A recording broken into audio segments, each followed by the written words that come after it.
Hello, ഞാൻ doctor Nithin Henry, MVR cancer സെന്ററിലെ blood സെന്ററിന്റെ സീനിയർ കൺസൾട്ടന്റ് ആണ്. നമ്മുടെ നാട് ഒരു വളരെ കഠിനമായ ഒരു വേനലിലൂടെയാണ് കടന്നു പോകുന്നത്.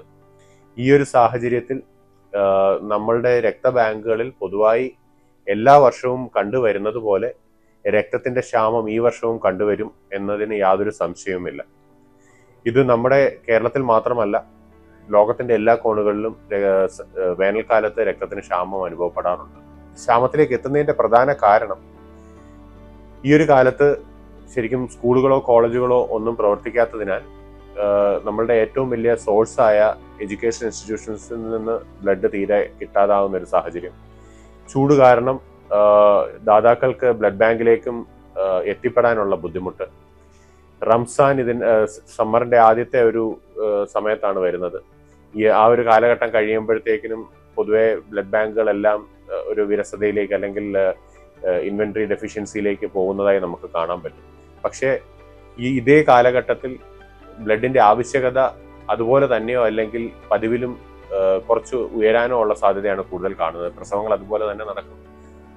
ആക്സിഡൻസ് പതിവ് പോലെയോ അല്ലെങ്കിൽ പതിവിലും കൂടുതലോ നടക്കുന്നതായി കാണാറുണ്ട്. ഈ ഒരു സമയത്ത് ക്യാൻസർ രോഗികൾ പതിവ് പോലെ തന്നെ ഹോസ്പിറ്റലിലേക്ക് ട്രീറ്റ്മെന്റായിട്ട് വരുന്നു. അതുകൊണ്ട് രക്തത്തിന്റെ ആവശ്യം അതുപോലെ തന്നെയോ അതിൽ കൂടുതലോ ആണ്.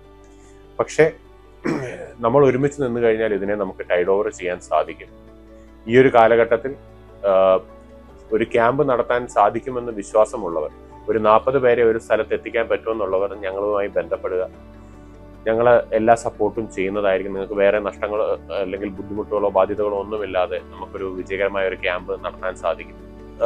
ക്യാമ്പ് നടത്താൻ പറ്റാത്ത ആൾക്കാർ നിങ്ങളുടെ 1-2 സുഹൃത്തുക്കളുമായി രക്തബാങ്കുകളിലേക്കോ അല്ലെങ്കിൽ അടുത്ത ക്യാമ്പുകളിലേക്കോ വേറെ ഒരു സംഘാടകർ നടത്തുന്ന ക്യാമ്പുകളിലേക്കോ ചെന്ന് രക്തം നൽകുവാൻ ശ്രമിക്കേണ്ടതാണ്. ഇങ്ങനെ നമ്മൾ ഈ ഒരു കാലഘട്ടത്തിൽ ഒരുമിച്ച് നിന്നാൽ നമുക്ക് ഈ ഒരു ഡെഫിഷ്യൻസി ഒരു പരിധിവരെ നമുക്ക് ഫേസ് ചെയ്യാൻ സാധിക്കും.